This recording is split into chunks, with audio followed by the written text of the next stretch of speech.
Hello, everyone. Thank you for joining us today for a very enlightening and informative conversation with Dr. Lerone Martin. I am Tafeni English-Relf, Director of the Alabama State Office, which includes our interpretive center, the Civil Rights Memorial Center. Before we begin, I just want to cover a few housekeeping rules. All attendees are muted for this webinar. There will be an opportunity at the end of the briefing to ask questions. So to ask questions, we ask that you type your question by clicking the Q&A button at the bottom of the screen. This will open a window where you can type your question. We will do our best to answer questions and also allow Dr. Martin to answer questions in real time. In the event that we don't get to your questions, we will provide an email address where you can follow up and we'll get those questions to Dr. Martin. For accessibility purposes, we have live closed captioning available, which you can activate by clicking the button near the Q&A button at the bottom of your screen. We are recording this screening and we will share the recording as well as the transcript and any relevant links in a follow-up email. Throughout the presentation, we will drop a link in the chat box so that everyone will have an opportunity to purchase the book if you haven't purchased the book, and also a link to Dr. Martin's bio, his longer bio. So without any further delay, we know we still have people who are entering into the webinar. We will go ahead and begin. And I'd like to introduce Dr. Lerone Martin by reading a short excerpt of his bio. Dr. Lerone A. Martin is the faculty director of the Martin Luther King Jr. Research and Education Institute at Stanford University, where he is also an associate professor in the Department of Religious Studies. His books and scholarship provide critical context for the forces of religion, politics, and race that have shaped the contemporary American political and social landscape. His appointment to the position of Martin Luther King Jr. Centennial Professor was the result of a national search to succeed the storied King Institute's founding director after more than 40 years in the role, making him only the second faculty director. One of his most important responsibilities as the MLK Institute's new director is the ongoing work of editing King's significant sermons, his speeches, published writings, correspondence, and unpublished papers. We are so fortunate to have Dr. Martin with us today to discuss something that is really closely aligned with the work of Southern Poverty Law Center, and that is his book, The Gospel of J. Edgar Hoover, How the FBI Aided and Abetted the Rise of White Christian Nationalism. Dr. Martin, thank you so much for joining us today. Thank you so much. It's really a blessing and a privilege to be with you. Yeah. So I want to jump into this. We'll have a few minutes of dialogue between the two of us and then open it up for Q&A from our audience. And in your bio, I want to touch on something that was in your bio that sparked you to write this book. And that was the murder of Michael Brown. And you were in Ferguson at the time, is that correct? I was living in St. Louis, yes. I was living in the St. Louis community, yes. And so as you began to do this research, do you want to tell us a little bit about what led to you doing the research and then leading to you writing the book? Yes, I had originally set out to write a book about religious radio. My first book project had looked at the phonograph and how American corporations, Columbia Records, Paramount Records, and others gave record contracts to preachers to record and sell sermons in the 1920s. So I thought the next book I would write after that would be on religious radio. And two things happened that summer, the summer of 2014. I had a conversation with a friend of mine by the name of William Maxwell, who had just finished writing a book on the FBI surveillance of African-American writers, James Baldwin, Lorraine Hansberry. And so he said, you might want to start checking and see if the FBI was following radio preachers. And then in August of that summer in 2014, Michael Brown was killed. And as the community and really the nation was waiting to hear if the officer would be charged with Michael Brown's death, several ministers in the St. Louis area shared with me that the FBI had contacted them and asked for their assistance. Say, what are you going to do to help us to make sure this community doesn't explode? Because we're pretty sure that the grand jury is not going to indict the officer. And that got me thinking, how long has the FBI been reaching out to clergy, not for surveillance per se, but for assistance?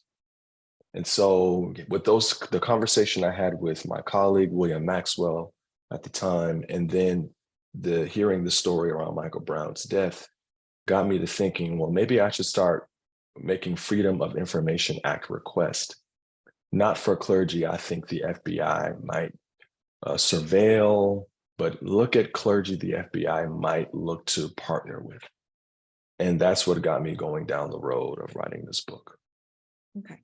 Thank you for sharing that. And you actually had to sue the FBI in order to write this book. Tell us what you can about the lawsuit, what exactly it is you were seeking. And you mentioned the FOIA request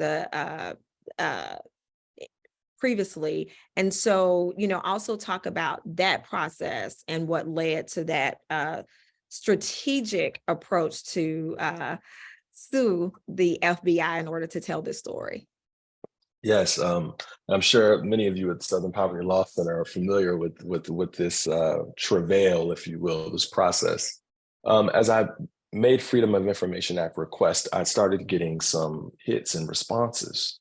Ministers who the FBI had very cordial relationships with, especially during the leadership of J. Edgar Hoover of the FBI. So that would have been from 1924 to 1972. As I was making requests over several years, as many of you know, it takes sometimes several years to get information back. So in the midst of that, in 2018, the evangelist Billy Graham passed away. And I made a request for his FBI file. I knew that the Freedom of Information Act stated that once someone passed away, they no longer had privacy rights to textual materials that the branch agencies in the executive branch might have. So I've made a Freedom of Information Act request for Billy Graham. And I never heard back for 2 months, which is against the statute. The statute states that in such requests, a determination needs to be made within 20 working days. I never heard anything. Finally, in April, 2 months later, I got a letter that simply said, we don't know if we have anything on Billy Graham, but we'll let you know when we know. And that was it. So being a novice at this, I thought, well, that's that, right? As my father would say, it's the federal government, right? What are you going to do? It's the federal government. Thankfully, I met an attorney, was introduced to an attorney. It teaches at Villanova School of Law, Tuwan Samahan. And we were talking about our research, and I told him, and like a good lawyer, he said, well, that's against the law, you should sue. And I thought, sue the federal government? He said, yeah, this was what happens in FOIA cases a lot. And you should file a lawsuit and I'll help you do that. And so we worked together and we filed a lawsuit concerning the FBI file of Billy Graham. And the court ordered the FBI to find anything they had on Billy Graham and to release it to me on a rolling basis. And so for several months, I received 500 pages of documents roughly every month or every other month. And, the FBI claimed they had lost some things, that some things had been destroyed. But what I did receive was a host of newspaper clippings that detail the FBI was very much so concerned about Billy Graham's travels, his whereabouts. They investigated almost every single death threat he received. And so that got me thinking, well, if there's something there, then I'm going to now file a Freedom of Information Act request on the world around Billy Graham. So all of the evangelical institutions he was a part of. So I started making requests for Christianity Today, Campus Crusade for Christ, the National Association of Evangelicals, and the list goes on. And that really opened up the door for me to write this book about the FBI's engagement with white evangelical communities and how it worked to bring about Christian nationalism in this country. So that's interesting that you started this looking at Billy Graham, who's very, of course, notable and large.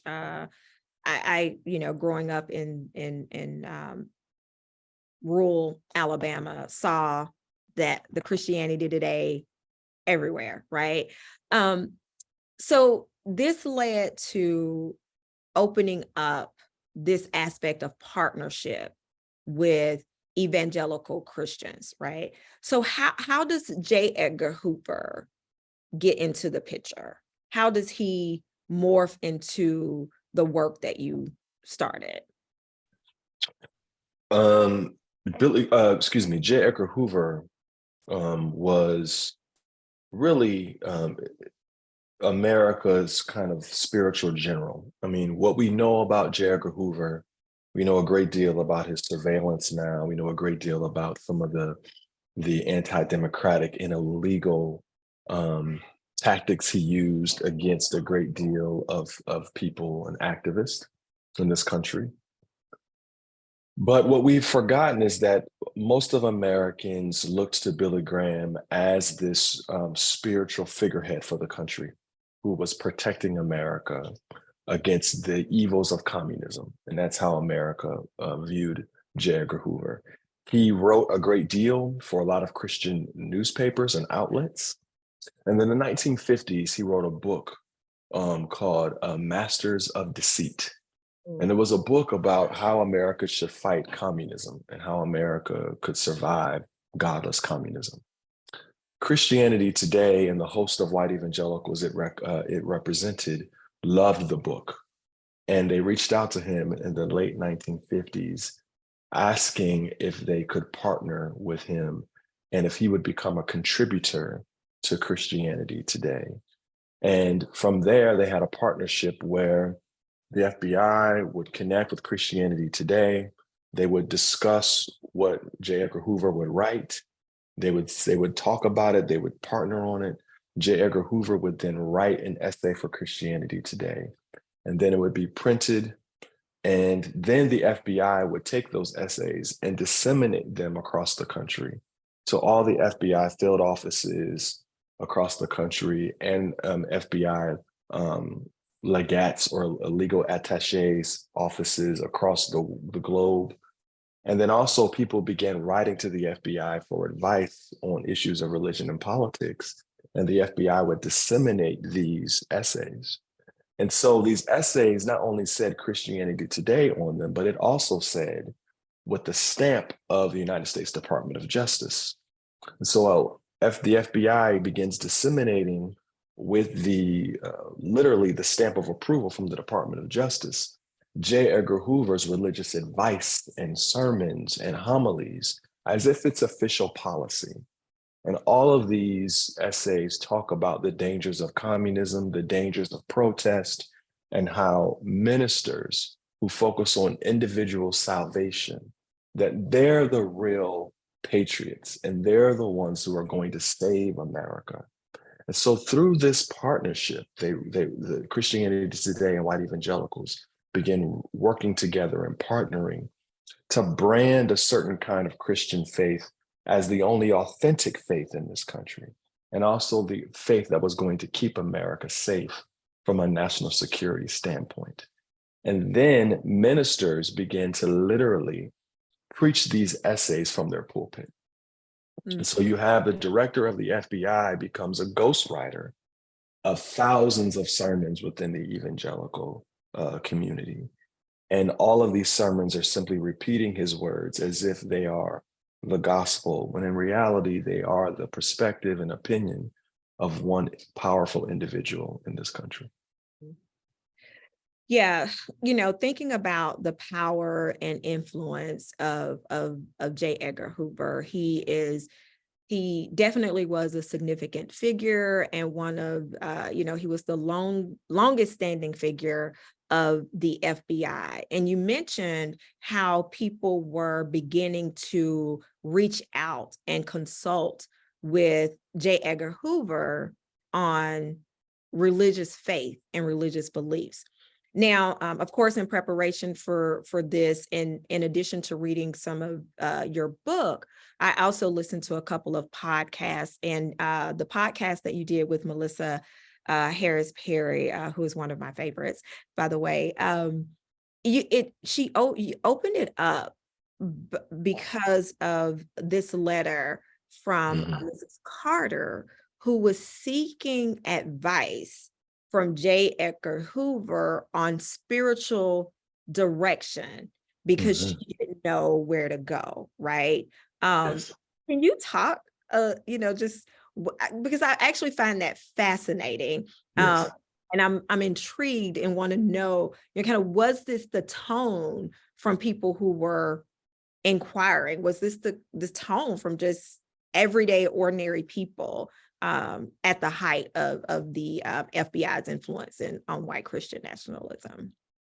Absolutely. Americans really turned to the FBI to be the spiritual adjudicator of what was true faith and allegiance. Joyce Carter from Georgia writes a letter, and it's a letter that's repeated a number of times in various different facets. But it's a letter requesting help. And she says to the FBI director, we just don't know who to trust anymore. She said, we can't trust the Democrats. We can't trust Republicans. I don't know if I should listen to Billy Graham. I don't know if Barry Goldwater is the way. But most Americans believe that if the FBI says it, it's true. So please tell me what Bible I should read. Tell me who I should listen to. And it's a fascinating letter because it gives us insight into how countless everyday Americans viewed the FBI. Now, it's strange for us today. Most of us can't imagine writing Christopher Wray, who's the director of the FBI, for spiritual advice. But it just goes to show the standing the FBI had in this country, and the trust that Americans had in the FBI as it relates to religion and politics in this country. And, the FBI at the time had a radio show, television show, comic book, there were movies. And that aspect of the FBI has really continued today. I mean, you look at the major television networks. CBS now, I think, has 3 FBI shows. NBC has an FBI show. ABC had an FBI show called Quantico. So the popularity of the FBI has continued, but what we have forgotten is that for a very long time, Americans looked to the FBI for spiritual guidance and political guidance. And because of that, the FBI was very powerful in getting white evangelicals to jump on board, to embrace certain political standpoints, especially in its opposition to the civil rights movement. Mm-hmm. Okay, let's talk about that for a moment. And then I want to jump back to, kind of just the influence and the rise and some of J. Edgar Hoover's own thoughts about, white supremacist organizations, but we'll get into that shortly. We know just from the documentary, I think it was 1971. Please correct me if I'm wrong. And the attorneys who basically said, "Look, we're going after this information." You can talk about how they got the information, but from that we know that there was this intentional surveillance on significant figures in the civil rights movement. specifically when it comes to Black clergy. And we Yes. specifically talk about Dr. Martin Luther King. And so if I'm thinking, if this is really about Christianity, kind of being the moral compass of our country, I would not separate that by race or ethnicity. But J. Edgar Hoover very much did so. Do you want to talk about that? Yes, for Hoover, Christianity and American democracy went hand in hand. He had a essay he liked to write and recite. It was called "A Good Christian is a Good Citizen." And in that essay, Hoover states that America is a Christian nation. He's like, we have other faiths that are present, but America is a Christian nation. And American democracy as constituted is the expression of the Ten Commandments. And so for Hoover, the structure of America was Christian. And so any person who sought to change American society was not only fighting against American democracy in Hoover's eyes, they were fighting against God. So when he saw faith communities such as represented by people like Martin Luther King Jr. or Fannie Lou Hamer, he saw those people as, at best, they were duped and they had a false understanding of Christianity, or at worst, they were communists in disguise. And because he believed that they sought to change American society as it was presently constituted, whether that was racial hierarchies, whether that was class, or whether that was sexuality. So anybody who challenged that, he saw them as not Christian, because his Christianity only supported the kind of founding myth, right? The founding fathers were these great Christian men who were led by God and established the Constitution, the Declaration of Independence. And anybody who sought to change that and to interpret that in a framework that did not support white male rule and leadership, that they were communists. They couldn't be Christians, because he did not separate Christianity and American democracy. He saw them as one. And as a result of that, Hoover's network of who he saw was Christian was very narrow. So on the one hand, he did not believe those who were on the progressive side or on the left were Christians. He thought they were communists. But he also didn't think those who were too far on the right were Christian either. The KKK, some of the earlier right-wing evangelists in an American nation like William Dudley Pelley and individuals like that, because he saw them as too wild. They were wild cards, and they called for violence. And Hoover didn't stand for anyone going above the law, except for the FBI. But anybody else, Hoover deemed as, if you want to go outside of the law, then you're not a Christian as well, because the law is established by God. So he had a very narrow understanding of who could be Christian. And the white evangelical network, as it was developing under Billy Graham, they made the cut. He saw them as being really a part of the Christian community. And as a result of that, he launched a campaign of harassment and counterintelligence against a number of groups, whether that was women's rights groups and civil rights groups. Even those who had Christian commitments, he saw them as a threat, and he went after them in a campaign that we now know was called the counterintelligence program, or COINTELPRO. And so, in that, so organizations like the NAACP, and again, when you think of the FBI and a federal program, the task would be to protect and serve all within this country. But J. Edgar Hoover created this notion that anyone fighting for equity and justice were, again, like you said, they didn't make the moral compass. They weren't Christian for this organization or for the FBI. Now, if he was doing this in partnership with white evangelical Christian communities, and you talked earlier about how the FBI was tasked with sharing and passing out the sermons that were reposted, What did that do to the culture of the FBI? Was the culture of the internal FBI very much operating in that same premise? Absolutely. When Hoover took over the FBI in 1924, he began a process of firing everyone who was there and the special agents, except for white males who he found to be morally qualified. And he began a process of recruiting agents that were primarily Protestant and Catholic. And a great deal of where he recruited his agents from was a white Southern fraternity by the name of KA, Kappa Alpha, which has as its sort of spiritual founder as Robert E. Lee, the Confederate general. So a great deal of his agents came from that. And then what he did was he instituted religious practices within the FBI that were pretty much required for FBI special agents. So they would attend spiritual retreats. They would attend FBI worship services where the FBI was lifted up as God's instrument to protect America. And FBI agents were cultivated through a list of spiritual practices to see themselves as both ministers and soldiers for the American nation. And Hoover even had FBI agents signed what he called a law enforcement pledge, which literally stated, as a minister, I will seek to provide aid and comfort to those who need it. And as a soldier, I will wage vigorous warfare against the enemies of my nation. And so the enemies of my nation. So he had these spiritual practices that FBI agents would attend and go through that really cultivated that image within the FBI.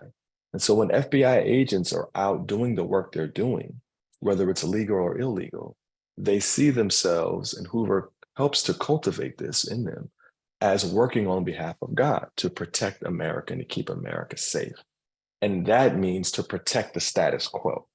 And even if that means, for the eyes of people of color and women and marginalized groups, that involves inequality, the FBI would simply say, right, especially Hoover would say this about African Americans all the time, and that you just need to work to get to the place of equality that white Americans have achieved. And if African Americans would be peaceful and be pious and be patient, eventually they would achieve a level of equality of white Americans. But Hoover didn't see African Americans as being smart enough and worthy to have and experience full citizenship. And so when his agents go out and they're doing illegal activities, they see themselves as protecting the status quo, which was established by God, and to protect America from these people who aren't ready to lead, who aren't ready to be citizens. And the FBI has an amazing religious culture that helps to shape agents to see the world that way.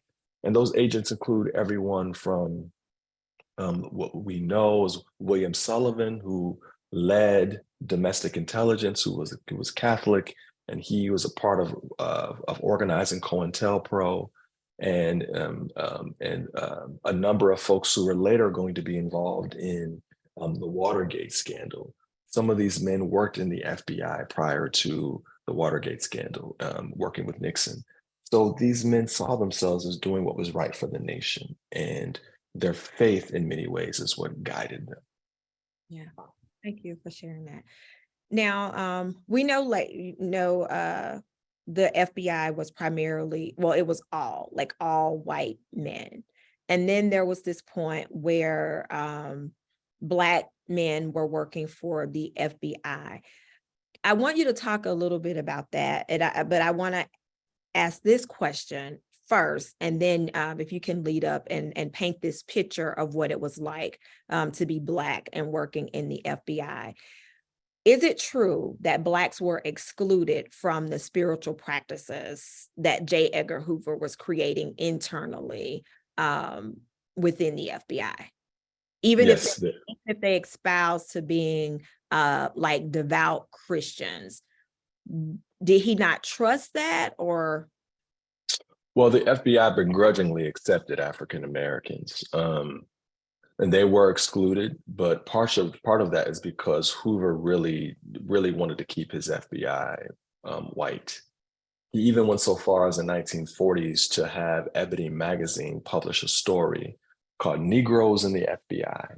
And the men were not FBI agents. They were drivers. They were Hoover's drivers and his valets, but they were not FBI agents. But he had them pictured with guns and had them pictured working out as if they were FBI agents to provide cover. Finally, in the 1960s, when RFK, Robert Kennedy, becomes Attorney General, he finally puts pressure on J. Edgar Hoover to hire African-American agents. And it goes like this. Robert Kennedy would say, "How many Negroes do you have in the FBI?" Because he's getting pressure from the ACLU. And Hoover would say, "We don't know. We don't keep track of that." And so RFK comes back and says, "Well, how many Negroes have applied for jobs in the FBI?" Hoover says, "We're not racist. We don't keep track of a man's race. It's simply if you're qualified or not." So Hoover was articulating a kind of color blindness, right? Which was, we all know, oftentimes is a guise for keeping white supremacy instantiated. So finally, RF Kennedy pushes him. And in 1962, the first two African-American agents who are actually trained to do police work are hired in the FBI in 1962. And from there, it's usually about two African-American men at a time.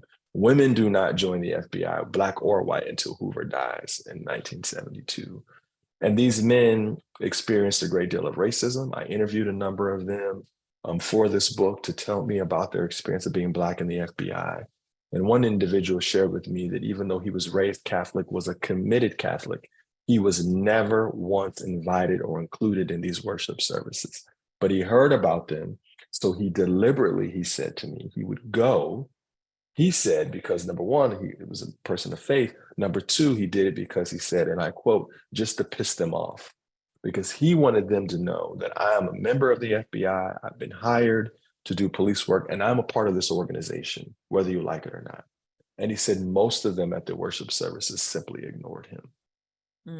And even in the 70s, when I interviewed the African-American women who joined the FBI, they experienced a great deal of racism and sexism within the FBI when they joined in the 1970s. And so it continued on even after Hoover's death and was no longer in the FBI, because he had established the modern FBI, and the culture he established was built upon certain ideas of white masculinity and piety and Christianity.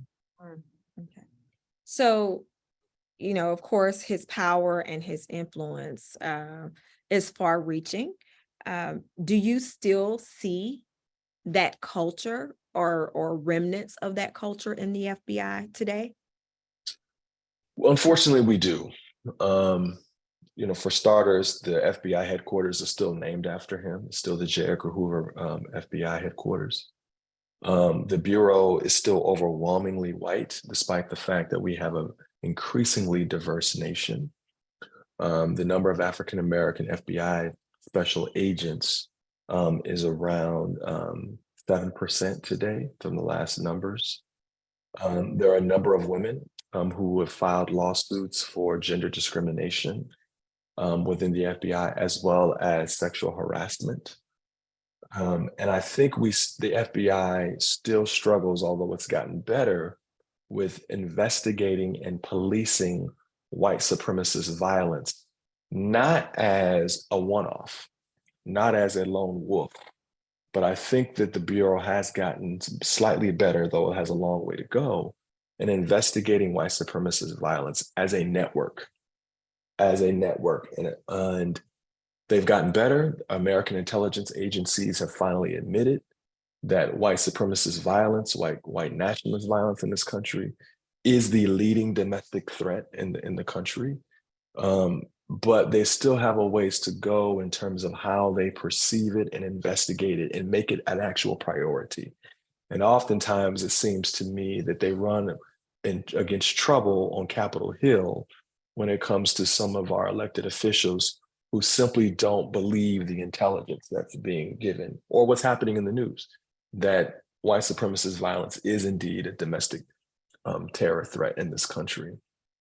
And the FBI has gotten better, as I stated, but they still struggle. We've seen the disparities with how groups like Black Lives Matter have been investigated and have been surveilled. And it seems as if the white supremacist violence in this country does not get that attention. And the Black Lives Matter movement, as we know, is not predicated upon violence. It's not predicated upon terrorizing people. But the white supremacist movement in this country has shown itself to be involved in those activities. The FBI seems a bit slow and behind in recognizing and stopping that threat. Mm-hmm.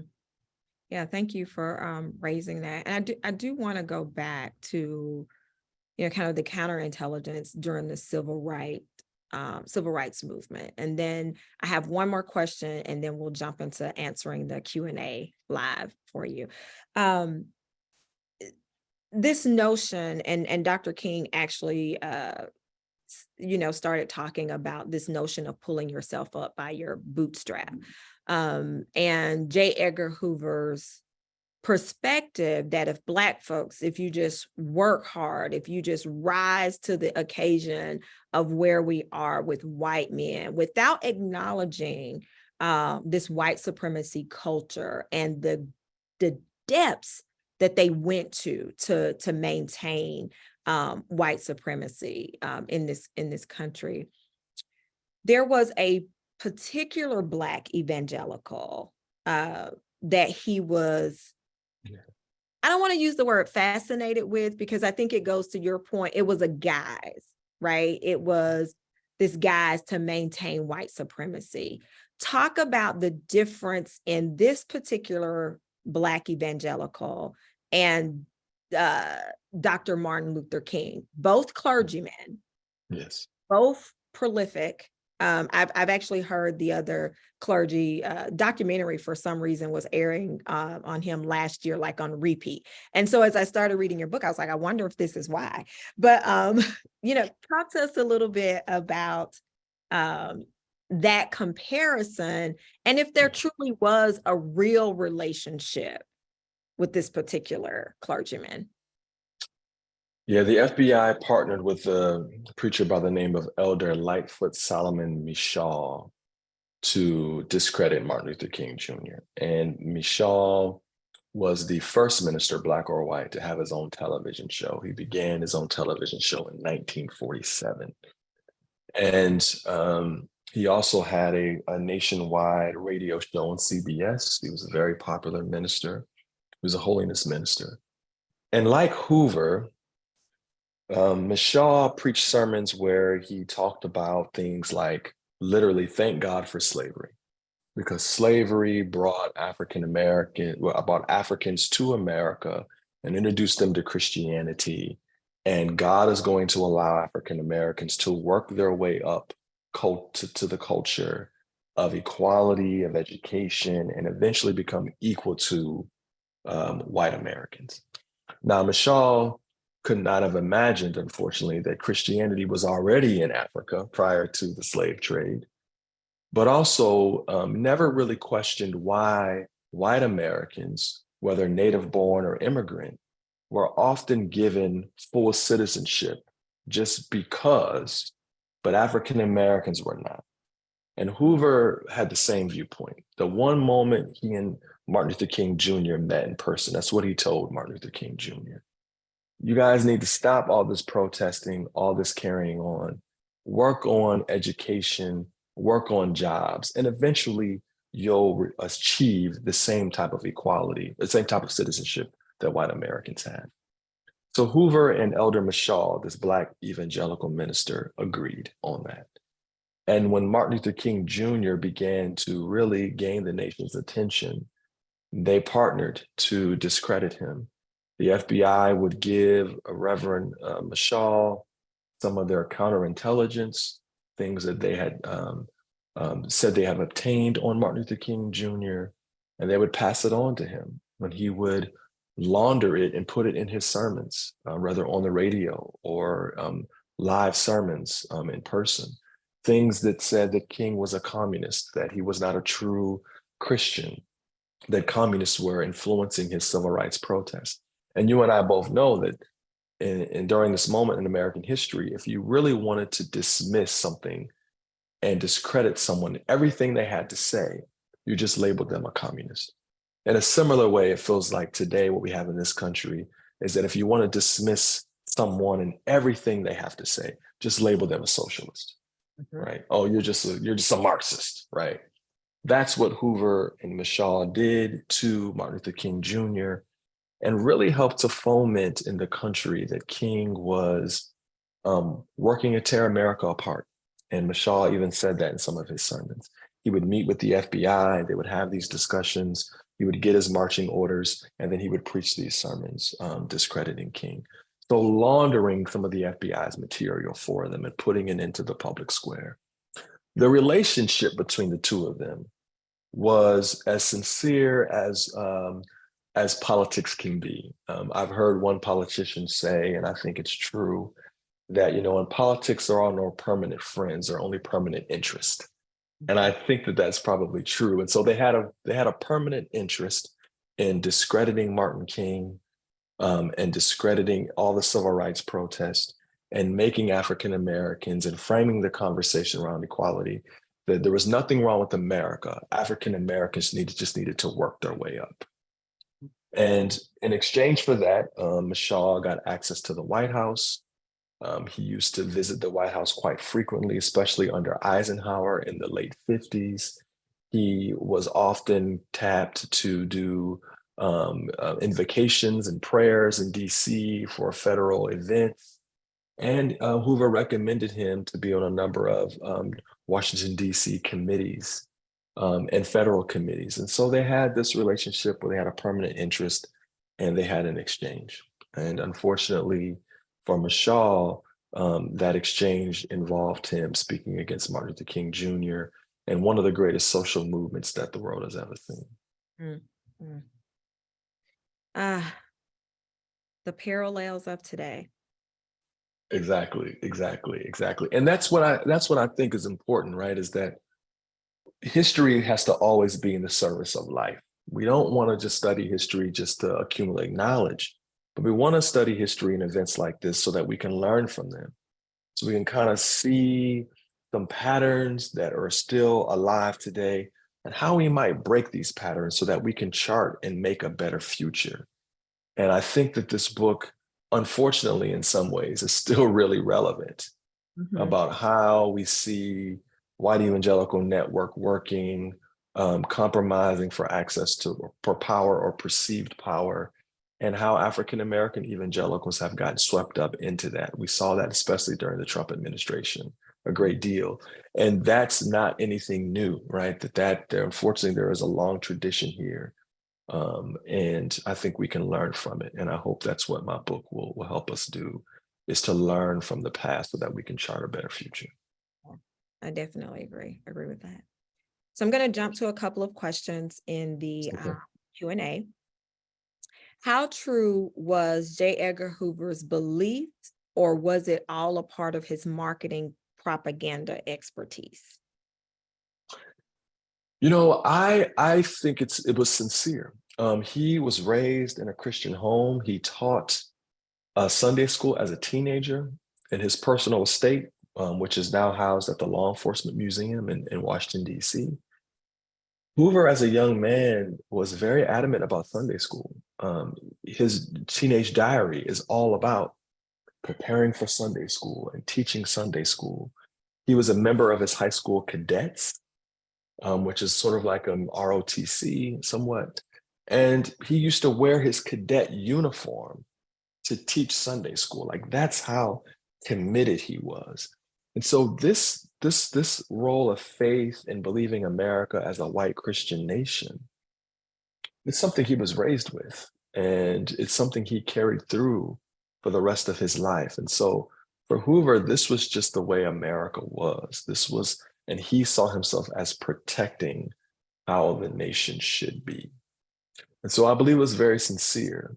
And I think that's one reason for its appeal, was that he tapped into something that many others in this country believed in: the myth of the founding fathers, the myth that America has a special purpose ordained by God to protect the world. And if America strays from this ideal, that God will punish America.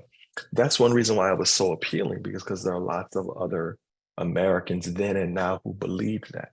And that's the way Hoover was raised, and he stuck to it for the rest of his life. Interesting. What was Hoover's attitude toward Muslims, Black Muslims, and Jews? Hoover was terrified of the Nation of Islam. He saw them as, ambassadors of Black hate. So he engaged in a great deal of surveillance and counterintelligence against Elijah Muhammad, the Nation of Islam, and Malcolm X.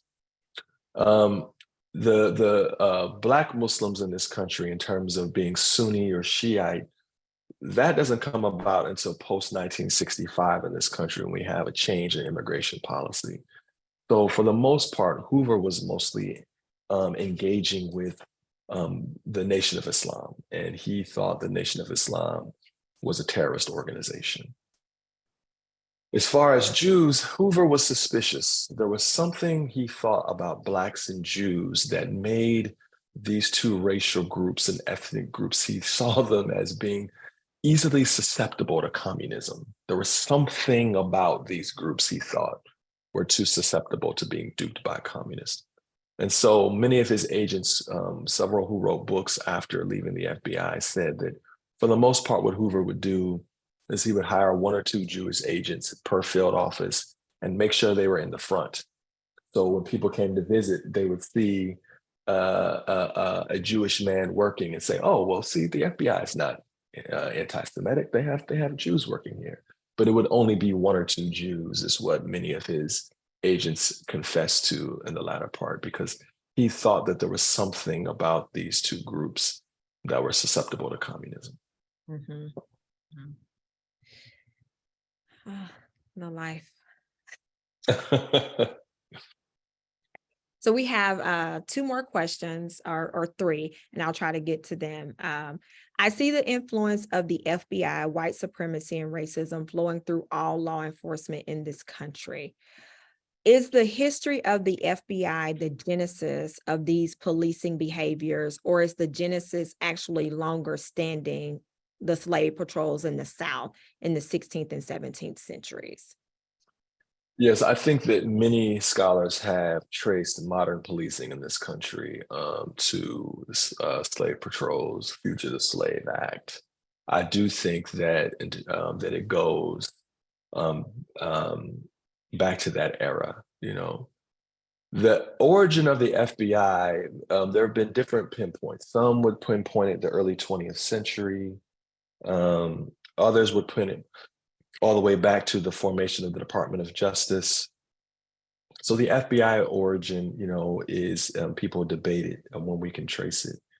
But certainly the modern FBI, the way that we see it today with field offices, domestic intelligence, that certainly goes back to the days of J. Edgar Hoover. And when the FBI becomes the head of not just interstate crime, but actually intelligence, is there in the 30s. Primarily given that power by President FDR.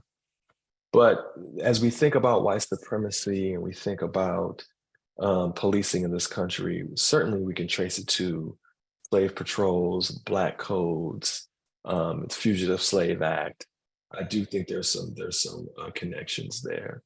But in our modern moment, I do think that the modern FBI in the 1930s helps us to see this domestic intelligence apparatus and the role of white supremacy in protecting the American status quo. I think we can trace that to that particular moment. Thank you. What is an effective way? Actually, let me ask this other question, then I'll come, because this one kind of combines with another one. Explain, what was Hoover's feelings about Asians? That's a great question. Hoover was one of the few who opposed the internment of Asian American brothers and sisters during World War II. He opposed it. But it's tricky because he didn't necessarily oppose it on the grounds of concerns about racism so much, but he had his own system of keeping track of who he felt was dangerous citizens. He had this secret system he called the security index, where he literally marked people by certain levels, that who would need to be arrested and detained in the midst of a revolution or a domestic terrorist plot or a war. And he kept that. And then when it was discovered, he got rid of it and just changed the name and started a new one. So Hoover, while he opposed Asian American internment, it wasn't so much based on because he found it racist. It was because he had his own system of keeping track of people. And he thought that it was better in terms of appearances to have that system secret, so people he could keep track of, as opposed to basing it strictly on race and saying, we're going to take this group of people and intern them because we're going to war in World War II. So Hoover is a tricky person in many ways about the way that he viewed race in America. He was a white supremacist, for example, but he hated the Klan.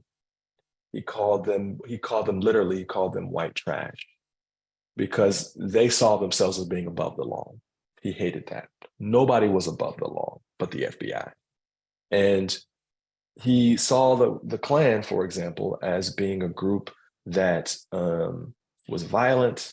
And if you have to maintain white supremacy by using violence, Hoover thought that undercut the idea of America being the greatest country in the world and being a land of the free, the home of the brave, because he wanted to portray the idea of racial supremacy in this country as natural and not something that had to be enforced with violence. So he didn't like the Klan. He was not a straight racist in the way that we would think necessarily today as it relates to racial groups, including Asian American brothers and sisters. But he certainly had his racial preferences. Mm-hmm. And he tried his best to make them look natural, as opposed to having to use violence to maintain them. I think you answered this, but I do want to make sure that I put it in. How do you frame this discussion around the FBI's influence in the murder of Fred Hampton and others? And is it relevant today? It is, unfortunately, because the FBI was very influential in getting informants for Fred Hampton's murder and giving that information, the blueprint of Fred Hampton's home, giving that to the Chicago police, who then assassinated Fred Hampton. And later on, the FBI and the Chicago police there was a civil suit in which they did pay the Hampton family. Certainly not anywhere near for taking the life of Fred, but it was certainly proven that the FBI was involved in that. Unfortunately, I do think it's relevant as we think about the FBI and some of the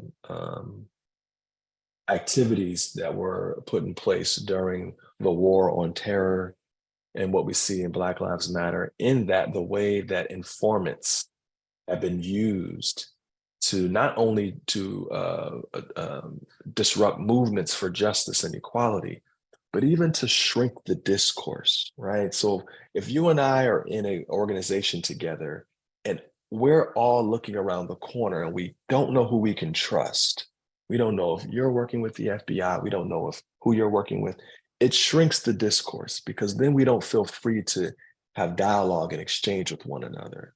And so the FBI's history of doing that, I think, unfortunately, is still present. We saw recently in Colorado, there was an individual who was an FBI informant who was inciting violence as opposed to monitoring violence. He was actually leading folks and almost entrapping individuals into certain activities, or trying to. So unfortunately, I do think that the history is still relevant as it relates to the FBI's use of criminal informants and trying to depict certain organizations in a criminal light. I think, unfortunately, we have to be aware of that history, because I think it's still with us. Thank you. Thank you for that. Um, so we have a few more minutes left. We do have quite a few more questions, but I think I can combine a couple of them, and some you've already answered. So I'll notate that. What have you know just from your book and the research that you've been doing, what insights can you offer as you try to make sense of the presence of white Christian nationalism today? And what would be an effective way for people of faith who find white Christian nationalism? Um, how do we work to dismantle that racism Mhm. within the white Christian nationalist movement? I think one way is to tell different kinds of stories. And I think by that I mean we can't simply dismiss Christianity as something that is completely going to be always fighting for the status quo, fighting for those who are in power, stepping on those who are on the margins. We have to tell different kinds of stories from history and the present about individuals who have fought to broaden citizenship, individuals who have fought for justice and equality, and they were inspired and compelled by their faith. So that way we have very different ideas and narratives around faith and justice, and not just the one about Christian nationalism. I think that's very important because we have a generation of young adults that I'm fortunate to teach every day here at Stanford University who are not familiar with these stories. They're not familiar with the idea that Christianity, for many people, was a cause and a call for justice. Whether we're talking about abolitionists, we're talking about women's suffrage, whether we're talking about the civil rights movement, there are a host of people who have been inspired by their faith for the cause of justice. So I think we have to continue to lift up those stories. We forget that Martin Luther King Jr. was first and foremost a preacher. He was a reverend, a pastor who fought for justice and equality. We have to remind this generation and those coming after us that Christianity has compelled people to fight for justice and equality for a very long time in this country. And those are the stories we have to keep lifting up. Otherwise, we completely give up on the idea that Christianity can be a source for inspiring social justice movements.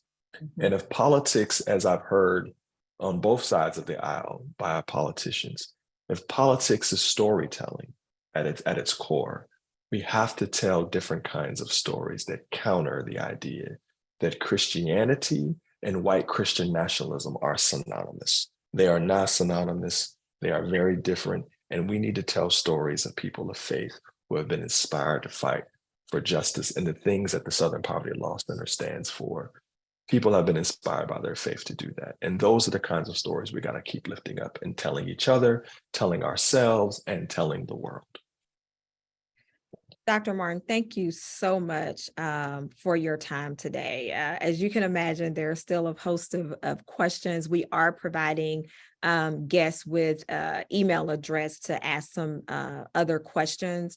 There were a couple, someone's working on their thesis and particularly interested in Hoover's thoughts on white folks in the South who oftentimes uphold white supremacy, of course, by the majority and the way in which they vote. So voting against their their interests.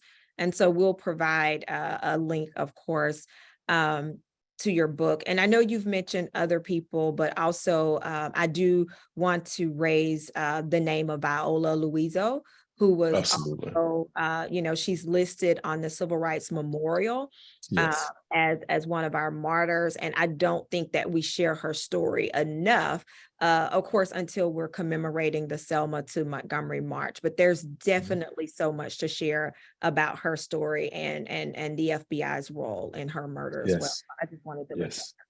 Absolutely. Thank you for saying that. There's an FBI informant exactly who was in the car during when she was shot and killed.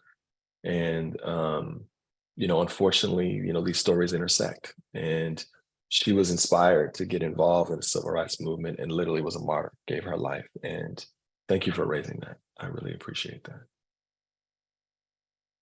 Well, Dr. Martin, thank you so much Well, for thank you for having me.